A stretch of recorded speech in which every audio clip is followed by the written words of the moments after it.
Bonjour à toi, dans cette vidéo, je vais te parler de plusieurs violations de limites émotionnelles faites par le parent toxique sur son enfant. Je vais te parler de 7 violations de limites émotionnelles faites par un parent toxique sur son enfant. La première violation de limite que je vais te parler, c'est celle où le parent toxique partage avec son enfant des informations non appropriées, c'est-à-dire des informations qui ne le concernent pas et qui ne sont pas appropriées pour son âge, car il est trop jeune, et car l'information en question ne le concerne pas, concerne d'autres personnes, comme si le parent toxique se sert de l'enfant comme son propre psy. C'est ensuite le fait que le parent toxique va se décharger émotionnellement sur l'enfant. C'est-à-dire que l'enfant, c'est l'anti-stress du parent, c'est le doliprane du parent. C'est-à-dire que le parent toxique va prendre l'enfant à côté de lui, dans les bras, quand il va être stressé, pour se décharger du stress. Au final, c'est l'enfant qui va être stressé sans savoir pourquoi, et qui va être angoissé sans savoir pourquoi. Donc, l'enfant est déshumanisé et va être la boule anti-stress du parent toxique.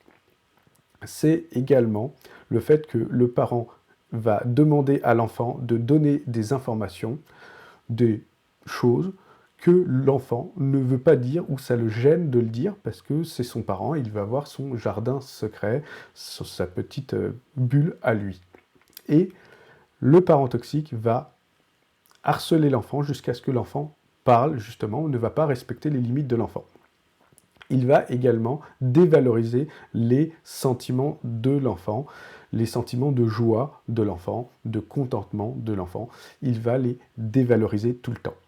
Le parent toxique va également dire à l'enfant ce que l'enfant doit ressentir. C'est-à-dire qu'il va lui dire, maintenant, tu dois être triste. Maintenant, tu dois être heureux. Maintenant, tu dois être en colère. Maintenant, tu dois être dépité. Il va dire à l'enfant comment il doit se comporter et ce qu'il doit ressentir. L'enfant n'a pas le droit de ressentir ses propres sentiments lui-même. Donc le parent toxique va violer cette limite de laisser à l'enfant ressentir ce qu'il veut.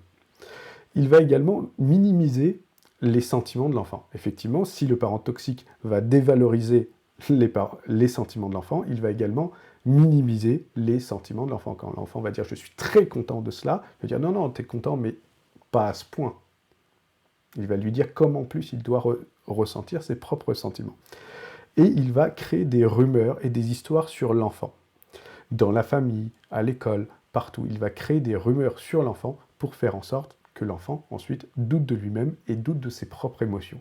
Donc voici 7 violations émotionnelles que le parent toxique fait sur son enfant.